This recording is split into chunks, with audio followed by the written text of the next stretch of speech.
జై శ్రీరామ్ అందరికీ నమస్కారం. వెల్కమ్ టు న్యూస్ అఖండ. నేను మీ కస్తూరి శ్రీధర్. మిత్రులారా, పాకిస్తాన్ కు చెందినటువంటి సమాచార శాఖ మంత్రి కొన్ని సంచలన వ్యాఖ్యలు చేశాడు. ఇంతకు ఈయన గారు ఏం మాట్లాడినాడో ఆ కథ ఏందనేది ఈ న్యూస్ ద్వారా చెప్పే ప్రయత్నం చేస్తా. ఓకేనా? ప్రస్తుతం భారత్ పాకిస్తాన్ దేశాల మధ్యన తీవ్రమైనటువంటి ఉద్రిక్త పరిస్థితులు ఏర్పడిన సంగతి మీకు అందరికి కూడా తెలిసిందే. ఈ పెహల్గామ్ కు వెళ్ళినటువంటి హిందూ టూరిస్టుల పైన పాకిస్తాన్ తీవ్రవాద దాడి చేయడంతో ఇక భారత ప్రభుత్వం సైనిక చర్యకు రెడీ అవుతుంది.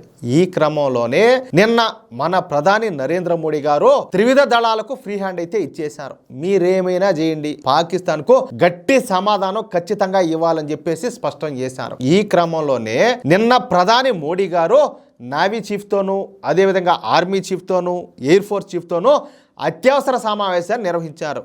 అంతేకాకుండా మన దేశంలో ఉన్నటువంటి అన్ని రకాల భద్రతా బలగాలకు చెందినటువంటి చీఫ్లతోనూ చర్చలు అయితే జరిపినారు. నిన్న అర్ధరాత్రి వరకు ఈ సమావేశాలన్నీ కూడా జరిగినాయి. దీంతో పాకిస్తాన్ లో ఒక్కసారిగా భయోత్పాతం అయితే నెలకొనింది. భారత్ ఖచ్చితంగా పాకిస్తాన్ పైన తీవ్ర స్థాయిలో దాడికి దిగుతుందని చెప్పేసి ఇటు పాకిస్తాన్ ప్రభుత్వం, పాకిస్తాన్ ఆర్మీ భయపడిపోతున్నాయి. ఇక ఈ క్రమంలోనే పాకిస్తాన్ కు సంబంధించినటువంటి సమాచార శాఖ మంత్రి అయినటువంటి అతావుల్లా తరార్ ఈయన గారు కొన్ని సంచలన వ్యాఖ్యలు చేశారు. ఈయన గారు మాట్లాడుతా, భారత్ ఇప్పుడు తీవ్ర ఆగ్రహంతో ఉండాలి. ఏ క్షణంలోనైనా కూడా మన దేశం పైన భారత్ దాడి చేసే అవకాశం ఉంది. ఈసారి భారత్ మన మీద విచక్షణారహితంగా దాడులు అయితే చేయనుండాలి. రాగల 24 గంటల నుంచి 36 గంటల సమయంలో భారత్ మనపైన సైనిక చర్య చేపట్టే అవకాశాలు అయితే స్పష్టంగా ఉన్నాయి. ఈ విషయం గురించి మన దగ్గర స్పష్టమైనటువంటి సమాచారం అయితే ఉండాలి. నిన్న రాత్రి భారత ప్రధాని నరేంద్ర మోడీ భారతదేశ త్రివిధ దళాలకు పూర్తి స్వేచ్ఛ అయితే ఇచ్చేసినాడు. అంటే మరికొన్ని గంటల్లోనే భారత మన మీద దాడికైతే దిగబోతోంది. అందుకే పాకిస్తాన్ ప్రజలను హెచ్చరిస్తున్నా, మీరందరూ కూడా వెళ్ళిపోయి రహస్య ప్రదేశాల్లో దాంకోండి. ఎటువంటి ప్రభుత్వమో, ఎటువంటి మంత్రిలో చూడండి, ఆ మాటలు చూడండి ఒకసారి. మీ ప్రాణాలను కాపాడుకోండి.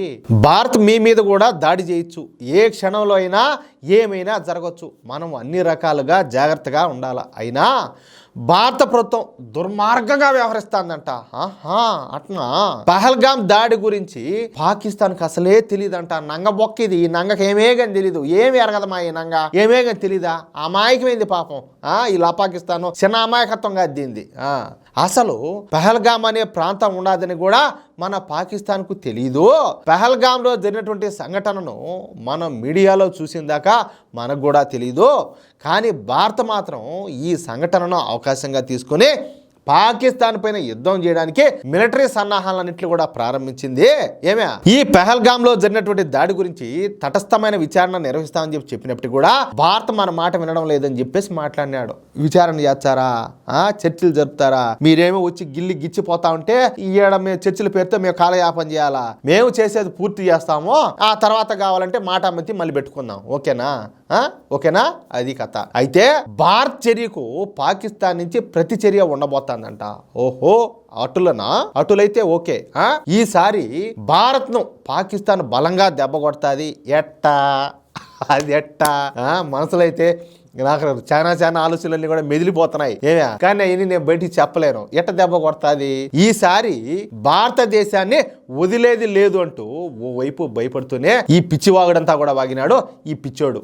అయితే ఇంకో పక్క పాకిస్తాన్ ఆర్మీ చీఫ్ అయినటువంటి ఆసిమ్ మునీర్ ఉన్నాడు కదా, వీడేం చేస్తాడో తెలుసునా? 10,000 శవపేటికలకు, ఎన్ని 1-2 కాదు, 1,000-2,000 కాదు, 10,000 శవపేటికలకు, అదే విధంగా 10,000 చాదర్లకు ఆర్డర్లు ఇచ్చేసాడంట. అంటే ఈసారి భారత్ చేయబోయేటటువంటి దాడిలో కనీసం 10,000 మంది పాకిస్తాన్ సైనికులు చేస్తారని చెప్పేసి ఆసిమ్ మునీర్ గాడైతే కన్ఫామ్ అయిపోయినాడు. వాడి అంచనా నిజమవ్వాలని, ఇంకా చెప్పాలంటే వాడి అంచనాలను మించిపోయేలా మన భారతదేశం పాక్ పైన దాడి చేయాలని చెప్పేసి మనం అందరం కూడా కోరుకుందాం.